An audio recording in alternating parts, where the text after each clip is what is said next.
నమస్కారం. జై బహుజన్ టీవీ న్యూస్కి స్వాగతం. హెడ్లైన్స్ చూద్దాం. ఈ నెల 24 నుంచి కేసీఆర్ బస్సు యాత్ర ప్రారంభం. జగన్పై దాడి కేసులో దుర్గారావును వదిలిన పోలీసులు. ఏపీలో 20వ రోజుకు చేరుకున్న సీఎం జగన్ బస్సు యాత్ర. రాష్ట్రంలో కాంగ్రెస్ పార్టీతోనే రాజన్న పాలన సాధ్యమని పెందుర్తి కాంగ్రెస్ ఎమ్మెల్యే అభ్యర్థిగా పిరెడ్డి భగత్ అన్నారు. పెందుర్తి ఎమ్మెల్యే అభ్యర్థిగా నామినేషన్ దాఖలు చేశారు. గోపాలపట్నం తన నివాసం నుండి భారీ ర్యాలీగా బయలుదేరి పెందుర్తి ఎంఆర్ఓ ఆఫీసుకు చేరుకుని నామినేషన్ పత్రాలను రిటర్నింగ్ అధికారి శేషశైలజకు అందజేశారు. నామినేషన్ ముందుగా సమావేశం ఏర్పాటు చేశారు. ఈ సందర్భంగా మాట్లాడుతూ రాష్ట్రంలో రాజన్న పాలన రావాలంటే కాంగ్రెస్ పార్టీకి ఓట్లు వేయాలని ప్రజలను కోరారు. ఏపీ కాంగ్రెస్ పార్టీ అధ్యక్షురాలు వైఎస్ షర్మిల రాకతో రాష్ట్రంలో కాంగ్రెస్ పార్టీ శ్రేణులు కొత్త ఉత్సాహం వచ్చిందని అన్నారు. ఎన్నికల్లో కాంగ్రెస్ పార్టీ అభ్యర్థులు గెలిచి అసెంబ్లీలో అడుగుపెడతారని ఆయన అన్నారు. పెందుర్తి బరిలో ఉన్న ఎన్డీఏ కూటమి అధికార వైఎస్ఆర్ పార్టీ అభ్యర్థులు అవినీతి ఆరోపణలతో కూరుకుపోయారని విమర్శించారు.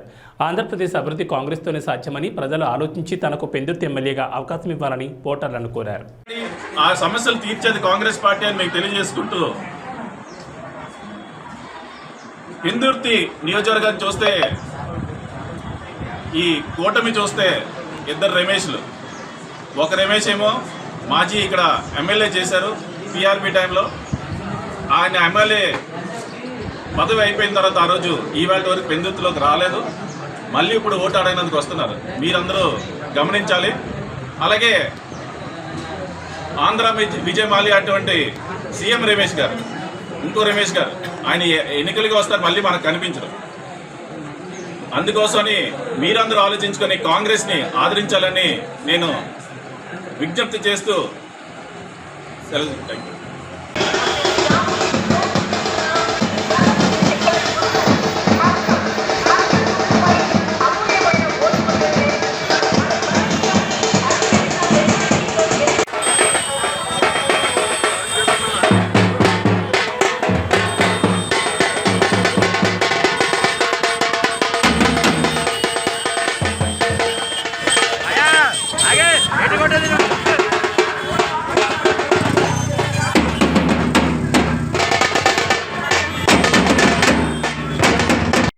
ఆ సమస్యలు తీర్చేది కాంగ్రెస్ పార్టీ అని మీకు తెలియజేసుకుంటూ, పెందుర్తి నియోజకవర్గాన్ని చూస్తే, ఈ కూటమి చూస్తే ఇద్దరు రమేష్లు. ఒక రమేష్ ఏమో మాజీ ఇక్కడ ఎమ్మెల్యే చేశారు టీఆర్పీ టైంలో. ఆయన ఎమ్మెల్యే పదవి అయిపోయిన తర్వాత ఆ రోజు ఈవేళ వరకు పెందుర్తిలోకి రాలేదు. మళ్ళీ ఇప్పుడు ఓటు అడగనందుకు వస్తున్నారు. మీరందరూ గమనించాలి. అలాగే ఆంధ్ర విజయ్ మాల్యా అటువంటి సీఎం రమేష్ గారు, ఇంకో రమేష్ గారు, ఆయన ఎన్నికలకి వస్తారు, మళ్ళీ మనకు కనిపించరు. అందుకోసమని మీరందరూ ఆలోచించుకొని కాంగ్రెస్ని ఆదరించాలని నేను విజ్ఞప్తి చేస్తూ సెలవు. Thank you. నంద్యాల జిల్లా డోన్పట్నంలోని వైఎస్ఆర్సీపీ కార్యాలయంలో మంత్రి బుగ్గన సమావేశం నిర్వహించారు. ఈ సందర్భంగా మాట్లాడుతూ డోన్ నియోజకవర్గం టీడీపీ అభ్యర్థి కోట్ల ప్రెస్ కాన్ఫరెన్స్ పెట్టి ఎక్కడో ఏమో యాక్సిడెంట్ జరిగితే అది నాకు సంబంధించిన కారని ఆరోపణ చేయడం ఎంతవరకు న్యాయమన్నారు. రాజకీయ అనుభవం ఉన్న వాళ్ళు ఏమైనా మాట్లాడేటప్పుడు ఏం జరిగిందని నిజానిజాలు తెలుసుకుని మాట్లాడాలని మంత్రి బుగ్గన ప్రశ్నించారు. ఈ కార్యక్రమంలో నాయకులు పాల్గొన్నారు. డోన్ తెలుగుదేశం ఎమ్మెల్యే అభ్యర్థి కోట్ల సూర్యప్రకాష్ రెడ్డి గారు ఒక ప్రెస్ కాన్ఫరెన్స్ పెట్టి ఏదో ఎక్కడో యాక్సిడెంట్ జరిగిందని, ఆ యాక్సిడెంట్ నాకు సంబంధమని, ఏదో మా పని మనుషులు దూరమని అన్నారని, ఎవరో సూసైడ్ చేసుకున్నారని. ప్రకాష్ రెడ్డి గారు, మీరు సీనియర్ కదండి, మీరు సీనియర్, దాదాపు 75 ఏళ్ళు దగ్గర. మీరు ఏదన్నా కానీ ఒక రిపోర్ట్ మీ ముందుకు వచ్చినప్పుడు మీరు దాన్ని జాగ్రత్తగా స్టడీ చేసి నిజాలు ఏమని చెప్పి కనుక్కొని మాట్లాడాలి. కానీ ఏది కనుక్కోకుండా ఎక్కడో ఏమో పేపర్లో ఎవరో ఏదో రాసినారని చెప్పి పేపర్ క్లిప్పింగ్ చూసుకొని ప్రెస్ కాన్ఫరెన్స్ అడ్రస్ ఇస్తే, నిజం చెప్పాలంటే అనుభవం ఉన్న రాజకీయ నాయకులు, అంటే ఎస్పెషల్లీ మంత్రి పదవులు అట్లా చేసిన వాళ్ళు ఎప్పుడు కూడా ప్రెస్ కాన్ఫరెన్స్ పెట్టే ముందర 1-2 సార్లు ఫ్యాక్ట్స్ కనుక్కుంటారు. ఎందుకంటే ఫ్యాక్ట్స్ కనుక్కోకుండా ఊరికనే మాట్లాడితే అది నానా పులివచ్చ కథ టైప్ అయిపోతుంది. మనం ఒక బాధ్యత గల పోస్టులో ఉన్నప్పుడు ఎప్పుడైనా కానీ మనం ఏం మాట్లాడినా కూడా దాని వెనకాల నిజాలేమి అనేది ఖచ్చితంగా మనకు ఎవరో ఊరికే చెప్పి మనం ఏదో చెప్పిన మాటలు విని మనం మాట్లాడేది చాలా పొరపాటు. ఒకసారి పబ్లిక్ మనం మాట్లాడే దాని మీద నమ్మకం కోల్పోతే మళ్ళా రాదు. ఎమ్మిగనూరు కేంద్రంలోని టీడీపీ కార్యాలయంలో టీడీపీ పట్టణ కార్యదర్శి దామా నరసింహులు సమావేశం ఏర్పాటు చేశారు. ఈ సందర్భంగా మాట్లాడుతూ ఎమ్మిగనూరు మాజీ municipal chairman Butta Rangaiah YSR party కార్యాలయంలో ప్రెస్ మీట్ నిర్వహించడం జరిగింది. ఆ ప్రెస్ మీట్లో కర్నూలు ఎంపీ సంజీవ్ కుమార్పై అసభ్య పదజాలంతో మాట్లాడడం చాలా విడ్డూరంగా ఉందన్నారు. తిక్క మాటలు మాట్లాడితే సహించేది లేదని హెచ్చరించారు. 4 కోస్తానని మాట్లాడారు. బుట్టా రంగయ్య నీవెంత పోటీ మగాడవో మాకు తెలుసు, నువ్వెంత నీ బతికెంతని అన్నారు. మాజీ మున్సిపల్ చైర్మన్ బుట్టా రంగయ్య వాళ్ళ పార్టీ ఆఫీసులో ఒక ప్రెస్ మీట్ నిర్వహించడం జరిగింది. ఆ ప్రెస్ మీట్లో కర్నూలు గౌరవ ఎంపీ సంజయ్ కుమార్ గారి గురించి అసభ్య పదజాలంతో మాట్లాడడం జరిగింది.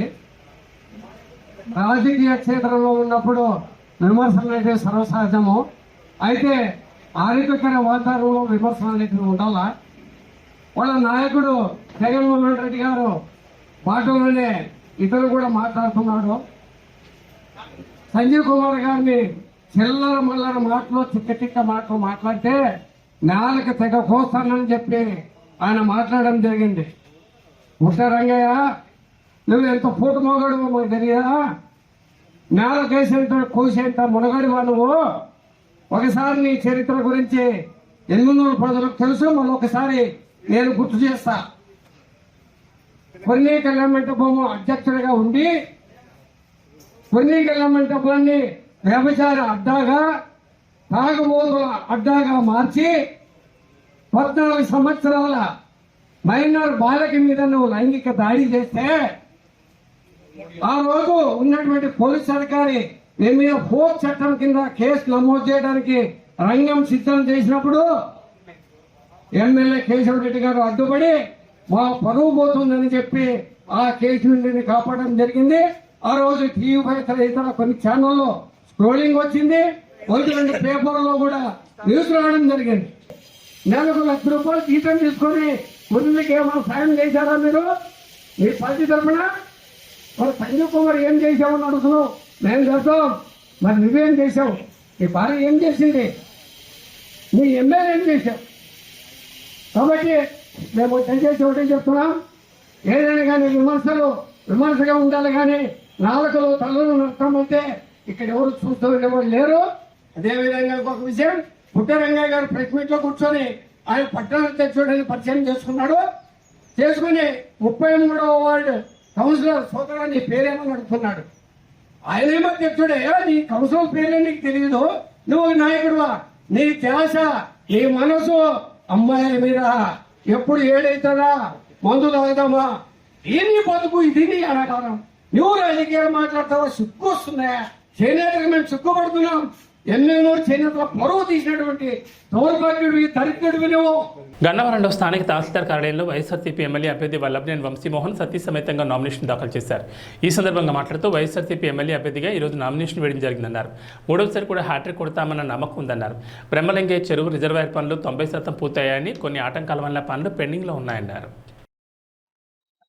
గన్నవరం అసెంబ్లీ నియోజకవర్గం నుంచి వైఎస్ఆర్ కాంగ్రెస్ పార్టీ అభ్యర్థిగా నేను ఈరోజు నామినేషన్ ఫైల్ చేయడం జరిగింది.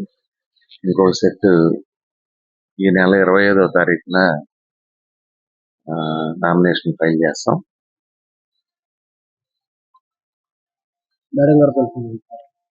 అంటే డమ్మీ అభ్యర్థిగా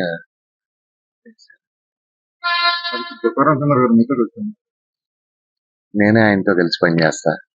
మీకన్నా అభ్యంతరమా? ఆయన నాకన్నా ముందు నుంచి వైఎస్ఆర్ కాంగ్రెస్ పార్టీ ఆయన అభ్యర్థిగా కూడా పోటీ చేశారు.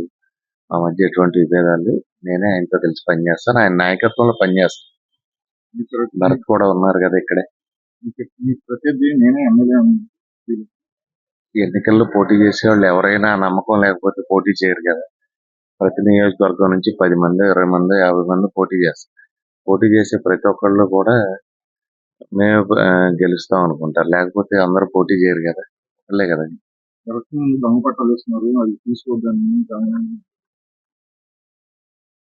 ఎక్కడ జరగలేదు. ఇదంతా కూడా పచ్చ మీడియాను వీళ్ళ గొడవ ఎట్లా ఉంటుందంటే, బ్రహ్మలింగం చెరువుకి రిజర్వాయర్ కింద శాంక్షన్ చేయించి, నేను డబ్బులు శాంక్షన్ చేయించి 90% పని అయిపోయింది. వీరపనేనిగూడెం స్థానికులు ఎవరో దాని మీద కోర్టుకు వెళ్ళడం మూలాన కొంతకాలం ఆగింది. అంతే తప్పితే రిజర్వాయర్ పనులు కానీ 90% అయిపోయింది. ఇప్పుడు కొత్తగా వచ్చిన వాళ్ళు ఏం చెబుతారు, ఆ చెరువు తెలియదు, రిజర్వాయర్ తెలియదు, దానికి ఎవరు డబ్బులు శాంక్షన్ చేయించారో తెలియదు, మేము చేపిస్తామని చెబుతారు కొత్తగా. అంటే ఇదివరకట్లో కొంతమంది ఉండేవాళ్ళు, రేపు ఎల్లుండో ప్రభుత్వం ఒక పని చేస్తుందంటే ముందు రోజు ధర్నాకు కూర్చునేవాళ్ళు కొంతమంది, కొన్ని పార్టీల వాళ్ళు. అట్లా ఈ మధ్య కొంతమంది ఏంటంటే అయిపోయే పని మేము చేస్తామని చెబుతారు. మేము చేసిన పనిని ఫైనల్ స్టేజ్లో ఉండగా మేము చేస్తామని చెబుతారు. ఇదివరకట్లో లాగే ఇళ్ల పట్టాలు ఎంఆర్ఓ గారులు కానీ లేకపోతే స్థానికంగానే ఇచ్చేవి కాదు. అవన్నీ కూడా సెంట్రల్ సర్వర్లో state government Jaganmohan Reddy garu photo పెట్టి రాష్ట్ర ప్రభుత్వం అధికారికంగా ఇస్తా ఉంది. ఇదివరకులాగా ఇచ్చినటువంటి ఫిజికల్ పొజిషన్ సర్టిఫికేట్లు కానీ పట్టాలు కానీ కాదు. అవన్నీ కూడా సెంట్రల్ సర్వర్లో ఉండి వాటికి ఆధార్ నంబరు, కేఆర్ఐ నంబరు, అట్లాగే లేఅవుట్ నంబరు అన్నీ కూడా ఎంటర్ చేసి వచ్చేవి. కాబట్టి అట్లా జరగటానికి అసలు ప్రసక్తి లేదు.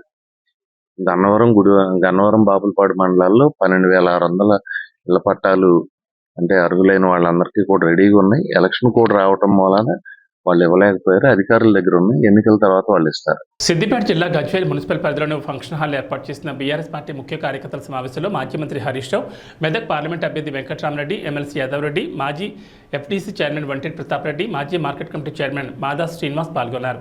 ఈ సందర్భంగా మాజీ మంత్రి హరీష్ రావు మాట్లాడుతూ రాష్ట్ర ముఖ్యమంత్రి మెదక్లో మరోసారి మూర్ఖత్వాన్ని చాటుకున్నారన్నారు. ఎన్నికల్లో ఇచ్చిన హామీలను నిలదీస్తే ప్రశ్నలకు సమాధానం చెప్పలేక అసహనంతో మాట్లాడుతున్నారని అన్నారు. ఇప్పుడేమో గజ్వేల్ అభివృద్ధి ఇందిరాగాంధీ హయాంలో అయిందని అంటున్నారు. గజ్వేల్కు సిద్దిపేటకు రైలు తెచ్చింది కేసీఆర్, 3 యూనివర్సిటీలు తెచ్చింది కేసీఆర్, ఉద్దేశపూర్వకంగానే మాపై నిందలు వేస్తున్నారని అన్నారు. ఆ పాత రాతి యుగం మాటలు బంద్ చేసి కళ్ళు పెద్దవి చేసుకొని చూడు రేవంత్ రెడ్డి. మెదక్లో ఏం అభివృద్ధి జరిగిందో నీకు కనబడుతుంది.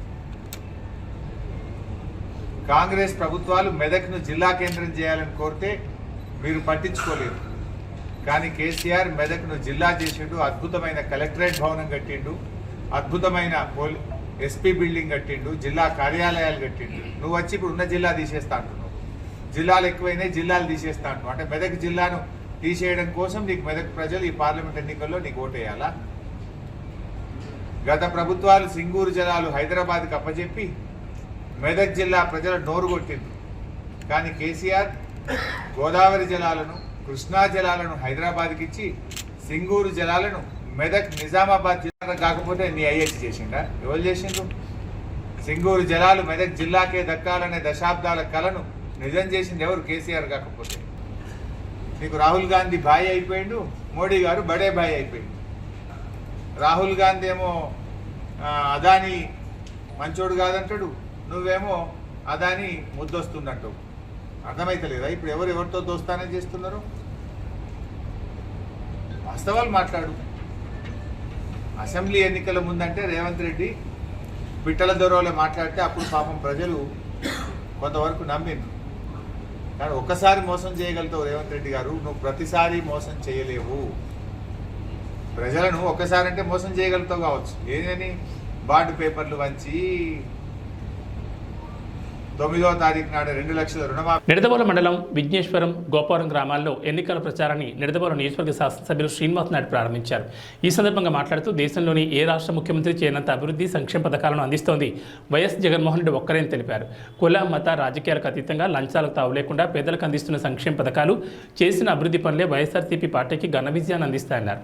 2 ఓట్లు ఫ్యాన్ గుర్తుకే వెయ్యాలని ఓటర్లను అభ్యర్థించారు.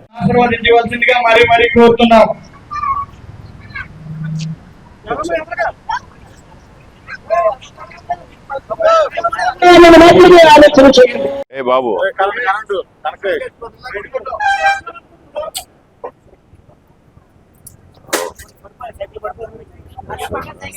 Thank you.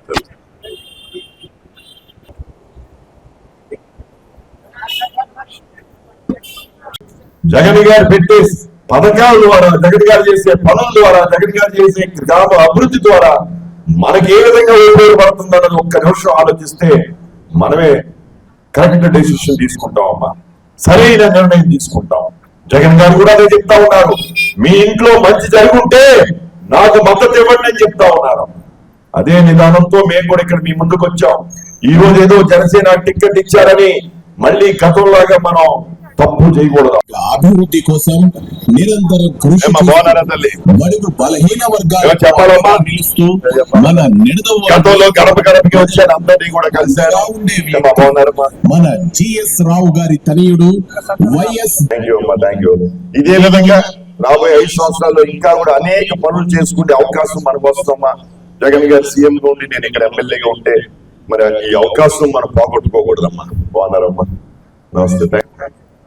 2 ఓట్లు ఇస్తారమ్మా, ఒకటి ఎంపీది అమ్మా, పోనీ డాక్టర్ గూడు శ్రీనివాస్ గారు ఎంపీగా పోటీ పెడతారు.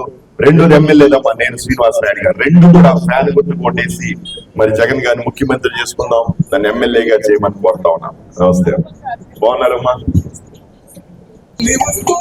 బాగున్నారా తల్లి?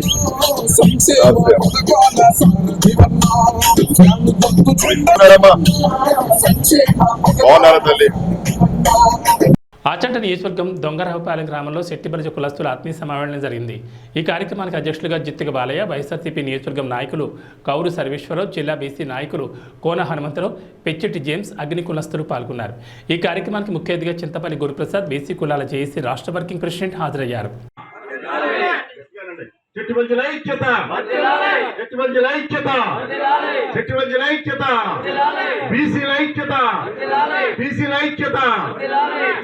జగన్, జై జగన్.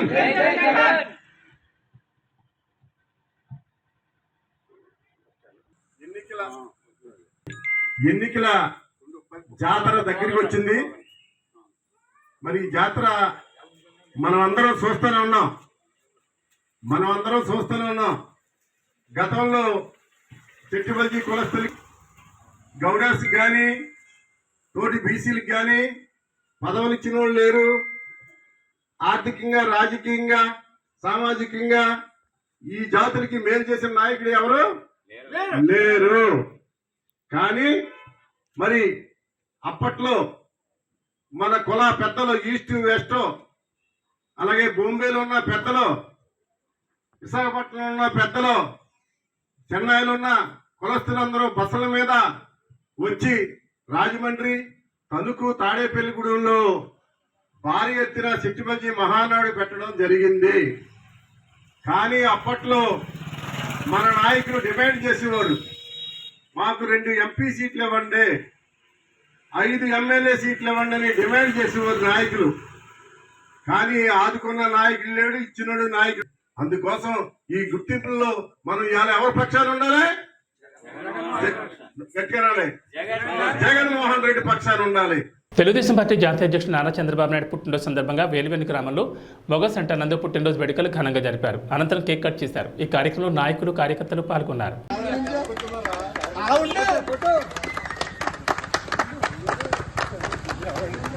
జై తెలుగుదేశం, జై తెలుగుదేశం, నాయకత్వం, జై తెలుగుదేశం, జై తెలుగుదేశం, జై తెలుగుదేశం, జై తెలుగుదేశం, యాషరాగర్ నాయకత్వం, యాషరాగర్ నాయకత్వం, యాషరాగర్ నాయకత్వం, చంద్రబాబు గారి నాయకత్వం, లోకేష్ బాబు గారి నాయకత్వం. అనంతపురం జిల్లా బుక్కరాయ సముద్రం మండలం వడియంపేట గ్రామానందు గల 85 వరల్డ్ స్కూల్కు ప్రభుత్వం నుండి అనుమతులు మంజూరు చేశారని స్కూల్ చైర్పర్సన్ సిహెచ్ కామేశ్వర్ తెలిపారు. ఈ సందర్భంగా మాట్లాడుతూ నాణ్యమైన విద్యను అనంతపురం విద్యార్థులకు అందించాలనే సదుద్దేశంతో అనంతపురంలో ఈ విద్యా సంస్థను స్థాపించడానికి ముఖ్య ఉద్దేశమని అన్నారు. తల్లిదండ్రుల నుంచి మంచి స్పందన ఉందని హర్షం వ్యక్తం చేశారు. కానీ కొంతమంది 85 వరల్డ్ స్కూల్ను అనంతపురంలో కాకుండా అడ్డుకోవడానికి ఎన్నో విశ్వప్రయత్నాలు చేశారని, కానీ న్యాయం, ధర్మం ఎప్పుడు విజయం సాధిస్తుందని అన్నదానికి నిదర్శనంగా అధికారులు నిబంధనలకు లోబడి అనుమతులు మంజూరు చేశారని అన్నారు. నా పేరు Kameshwari, 85 world school chairperson. I'm very happy to see all of you here and for your presence also. Thankful to come here. And I have worked in Anantapur 10 years back in corporate school as a principal, and I have seen among the parents that they want to provide for their children quality education, and that is not getting from the schools. So 85 world school అనేదాన్ని 85 world school ఇప్పుడు ఒక ప్రత్యేకత ఉంది. Almost already ఇండియాలో 42 సిటీస్లో 90+ స్కూల్స్లో 36,000 మంది విద్యార్థులతో నడుస్తుంది. దానికి ఒక ప్రత్యేకమైన బ్రాండ్ ఉంది. అండ్ ఎడ్ఫై వరల్డ్ స్కూల్లో ఎస్పెషల్లీ ఆటపాటలకు అలాగే క్వాలిటీ ఎడ్యుకేషన్కి, ఆల్రౌండ్ డెవలప్మెంట్కి, స్కిల్ డెవలప్మెంట్కి ఇంపార్టెన్స్ ఇస్తారు. సో ఎడ్ఫై వరల్డ్ స్కూల్ అనంతపూర్లో స్థాపించడానికి వచ్చినప్పుడు చాలామంది తల్లిదండ్రులు మాకు ఎంతో ఆనందాన్ని వ్యక్తపరుస్తూ ఎంతో సహాయం అలాగే ఎంతో సపోర్టివ్గా నిలబడ్డారు. బట్ కొంతమంది ఎడ్ఫై వరల్డ్ స్కూల్ని అనంతపూర్లో రానివ్వకుండా చేయడం కోసం పర్మిషన్ ఇవ్వడం జరిగింది. దానికి అధికారులకు ప్రత్యేక ధన్యవాదాలు తెలుపుకుంటున్నాను. అదేవిధంగా మేము ఎడ్ఫై వరల్డ్ స్కూల్ నుంచి క్వాలిటీ ఎడ్యుకేషన్ ప్రొవైడ్ చేస్తామని చెప్పేసి, అలాగే ఎంతోమంది తల్లిదండ్రులు ఎడ్ఫై వరల్డ్ స్కూల్లో వాళ్ళ పిల్లల్ని చేర్చడానికి ఆసక్తి పరుస్తూ వచ్చినందుకు వాళ్ళందరికీ కూడా ధన్యవాదాలు తెలియజేస్తూ మాకు కష్టకాలంలో మమ్మల్ని మేము ఇబ్బందులు పడినప్పుడు మాకు సపోర్ట్ చేసిన మిత్రులకి, శ్రేయోభిలాషులకి, పాత్రికేయులకి, అలాగే మా స్టాఫ్ మెంబర్కి అందరికీ ధన్యవాదాలు తెలియజేస్తాం.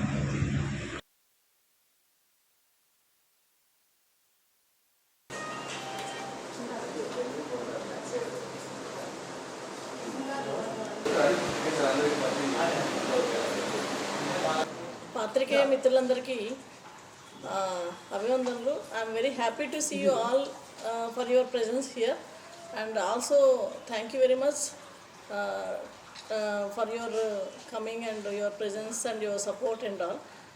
Edify World School అనేది ఒక బ్రాండ్ ఉంది and it is already proven in the India. It has more than 90 schools in 40 cities, more than 36,000, and also it has good holistic development and all-round development providing to the children, and also it is proven in almost all Andhra and Rayalaseema areas. So I have worked in Anantapur 10 years back, and I as a principal, and I have seen among the parents that to provide a quality education to their children, and which they are unable to get, though they are paying good amount of fees to the corporate schools. So we decided to establish Edify World School in Anantapur. And అనంతపూర్లో ఎడ్ఫై world school వచ్చినందుకు తల్లిదండ్రులందరూ కూడా ఎంతో సంతోషించి, చాలామంది ఎడ్ఫై world school వచ్చినందుకు మా ఆఫీస్కి వచ్చి మాకు సపోర్ట్ చేస్తూ వాళ్ళ పిల్లల్ని మా స్కూల్లోని జాయిన్ చేయడం కోసము ఎంతో సంతోషాన్ని అలాగే ఆతృతను వ్యక్తపరుస్తున్నారు.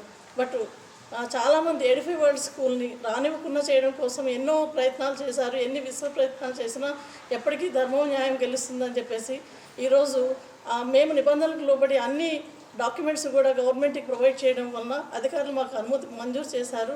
అనుమతి మంజూరు చేయకుండా ఉండడం కోసం, మాకు అనుమతి రాకుండా ఉండడం కోసం చాలామంది చాలా విశ్వ ప్రయత్నాలు చేశారండి. సో దానికి ఈరోజు it is proven that so we're very fair in the society and we want to provide a quality education to the students. So ఈరోజు ఎవరైనా అంటే మాతో పాటు చాలామంది పత్రికే మిత్రులు ఉన్నారు, అదేవిధంగా తల్లిదండ్రులు ఉన్నారు, శ్రేయోభిలాషులు ఉన్నారు, అలాగే మా స్టాఫ్ ఉన్నారు. వీళ్ళందరూ కూడా మాకు ఎన్ని ఇబ్బందులు వచ్చినా కూడా 2 months నుంచి సో ఆల్మోస్ట్ అందరూ అనంతపురం జిల్లాలో, అనంతపురం నగరంలో అందరికీ తెలుసు ఎడ్ఫై వరల్డ్ స్కూల్ని ఎన్ని ఇబ్బందులకి ఎవరెవరు గురి చేస్తున్నారు అన్నది. ఎన్ని ఇబ్బందులు పడినా కూడా చాలామంది తల్లిదండ్రులు, మిత్రులు, శ్రేయోభిలాషులు, పాత్రికేయులు, అలాగే మా స్టాఫ్ అందరూ కూడా మాకు ఎంతో ధైర్యాన్ని ఇస్తూ మాకు సహకరించినందుకు, మాకు సహాయం చేసినందుకు ధన్యవాదాలు తెలియజేస్తున్నాను. అలాగే అధికారులు కూడా అన్ని నిబంధనలకు లోబడి ఉన్న ఎడ్ఫై వరల్డ్ స్కూల్కి అనుమతి ఇచ్చినందుకు కూడా వాళ్ళకి ప్రత్యేక ధన్యవాదాలు తెలియజేసుకుంటున్నాను. Thank you very much. యాక్చువల్గా sir January 28th I have paid for challan to the government. So నేను 30th నేను అప్లోడ్ చేశానండి. 30th నేను అప్లోడ్ చేసినప్పటికి కూడా ఈరోజు వరకు పర్మిషన్ ఎందుకు రాలేదన్నది అది నేను అదే చెప్తున్నాను. అడ్డుకోవడానికి ఎన్నో విశ్వ ప్రయత్నాలు జరిగాయి అన్నది. ప్రాసెస్ అన్నాక మనకి చాలా మాకు డిఓ ఆఫీస్ వాళ్ళు చెప్పిందండి, మీరు ఎటువంటి ప్రాసెస్ చేయలేదు అనేది వాళ్ళు ఇచ్చిన ప్రెస్ నోట్ మేము మాట్లాడింది కాదు. వాళ్ళు ఏదైతే ప్రెస్ నోట్ ఇచ్చినారో దాన్ని మాత్రమే అడుగుతున్నాం మేము. సార్ అంటే వీ డోంట్ వాంట్ టు ఎక్కడో కొంచెం మిస్కమ్యూనికేషన్ అయ్యి ఉండొచ్చు. మేము ఎవరి మీద బ్లేమ్ చేయలేదు. స్వహస్త ఆయన రాసి పంపించింది మాకు ప్రెస్ నోట్. ఓకే, వాళ్ళు ఎటువంటి ఇక్కడికి మాకు ప్రపోజల్ కానీ పర్మిషన్ కోసం అప్లై కానీ ఎటువంటి చేయకనే వాళ్ళు స్టార్ట్ చేసినారనేది వాళ్ళు చెప్పిన ప్రధానంగా. 31st January డెడ్ లైన్ అండి. ఆ టైంకే మనం పర్మిషన్ కోసం అప్లై చేయడం జరిగింది. అయితే ఇట్స్ ఏ ప్రాసెస్. డెఫినెట్లీ ఆ ప్రాసెస్కి కొంచెం టైం పట్టింది. ఓవర్ ది టైం మనకి అన్నీ ఉన్నాయి కాబట్టి త్రూ డిప్యూటీ డిఓ గారు, ఆర్జేడీ గారు అందరూ ఇన్స్పెక్షన్ చేశారు అండ్ అన్నీ ఉన్నాయని. ఏబీ బులెటిన్ విశేషాలు. నమస్కారం.